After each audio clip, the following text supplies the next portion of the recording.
Welcome to the first episode of Bits of Biblical Beauty. This is a new weekly segment of the Warrior Words podcast for 2025, and who knows, maybe beyond. These will be short episodes around one concept of beauty. Let's rock. Are you walking through a storm that feels like it will never end? Do you wonder if life's storms have stolen the beauty from your life for good? You're in the right place.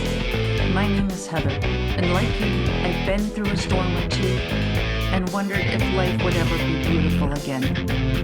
Here we share warriors' words, stories of discovering beauty after battles, and the worth in your wounds. Pick up your sword or boxing gloves and join the battle. Your words are powerful, my friends. Make them warrior words. In this first episode, I thought it would be helpful to define beauty. But before I do that, I want to share the why behind this new segment. And it's twofold. First, I know that while the interviews from the last year, and they will continue, are incredibly courageous and they're beautiful, I understand that they are longer episodes. So if you're listening on your way to work or in the school pickup line, you likely don't have 40 to 60 minutes to catch a full episode. So these will be bite-sized episodes that will fit into these smaller pockets of time. The second reason is because I feel a call from the Holy Spirit to focus on beauty.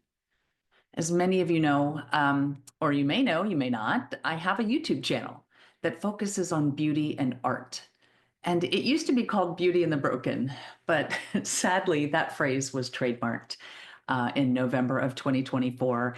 And I'm going to be preemptive and rebrand. So that doesn't mean I can't still focus on the concept of beauty and finding it even in our traumatic situations.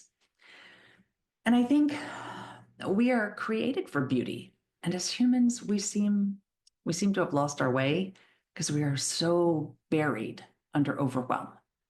There's beauty all around us, but we often don't take time out of our overwhelm to seek it. So the goal of this segment is to seek the beauty in the world, maybe to train ourselves to see it a little bit more.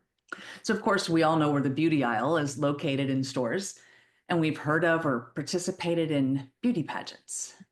And I'm sure when I say the word beauty, certain images pop up naturally in your mind.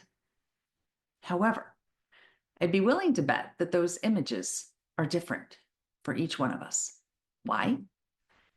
Because we all have different perceptions of what beauty is. And I'll get more into that into the next episode, but for today, I want to focus on how we define that word, beauty.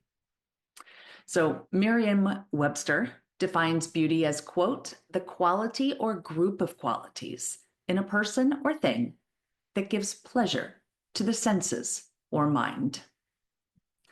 The Cambridge Dictionary says, quote, the quality of being pleasing and attractive, especially to look at. And I looked up the Oxford Dictionary's definition, but it's essentially the same as Merriam-Webster. So I'm going to put those links in the show notes for you if you would like to see them for yourselves. So the two main definitions that I read are slightly different. Cambridge focuses on the sense of sight, whereas Merriam-Webster includes all of the senses, as well as our mind. So for the purposes of Bits of Biblical Beauty, I am going to focus on the Merriam-Webster definition. I believe that beauty is not solely associated with the sense of sight. It may be the most obvious one. Remember, I said earlier that images may have popped into your mind when I said the word beauty. In general, we humans are visual creatures.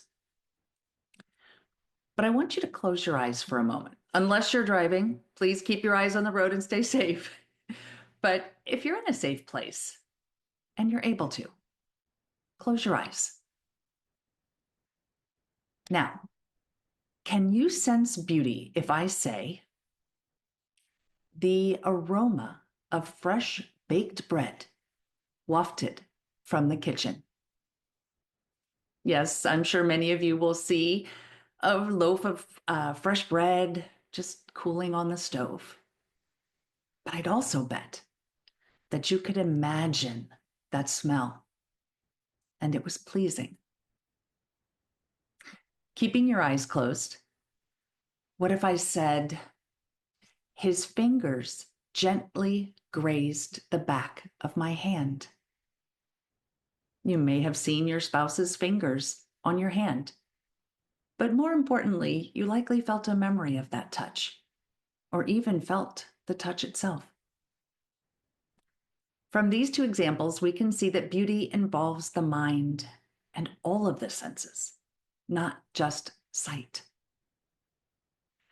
Now that we know more about what beauty is, we can be on the lookout for it as we go through our day-to-day lives. Your homework for this week, yes, I want you to do something with these bite-sized episodes that increase your ability to seek beauty and recognize it.